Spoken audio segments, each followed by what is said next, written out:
Y aurait-il un lien entre la franc-maçonnerie et The Voice? Après tout, cette émission, sorte de radio-crochet moderne, il y a des candidats. Ces candidats sont à la recherche de lumière et de reconnaissance. Ces candidats ont du talent, qui n'en a pas. Mais ils sont à la recherche d'un perfectionnement.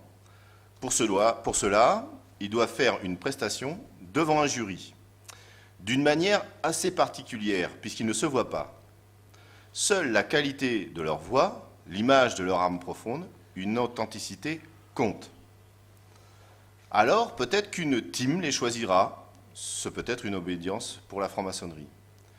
Cette team aura pour objectif de faire avec celui qui est entré un compagnonnage qui sera le révélateur du candidat et un enrichissement pour les maîtres de chant.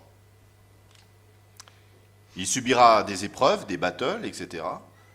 Somme toute, un travail sur soi et un travail avec les autres. En effet, on ne peut travailler correctement avec les autres qu'à partir du moment où on a fait un travail sur soi. Et ce travail ne peut être réalisé qu'en toute liberté, car nul n'est assigné par ses origines. Il retirera le bénéfice de son travail et de son assiduité, tout en gardant son entière liberté de conscience. Vous l'avez compris, c'est une grande importance de choisir sa bonne team. Comme dans toute la France, l'Aveyron a accès à plusieurs obédiences. Celles-ci ont des points communs: la démarche initiatique, la défense de la République et l'universalisme, par exemple.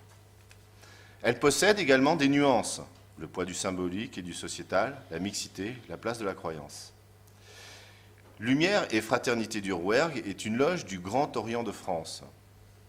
Cette obédience attache une importance dans l'équilibre entre la réflexion philosophique, symbolique, et la réflexion sociétale, le progrès de l'humanité, l'une nourrissant l'autre. Elle travaille en mixité, ce qui la différencie des loges qui sont uniquement masculines, uniquement féminines.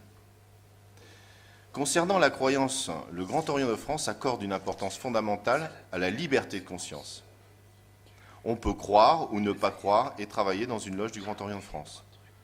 On y respecte la spiritualité, mais elle ne se substitue jamais aux lois de la République et à la raison.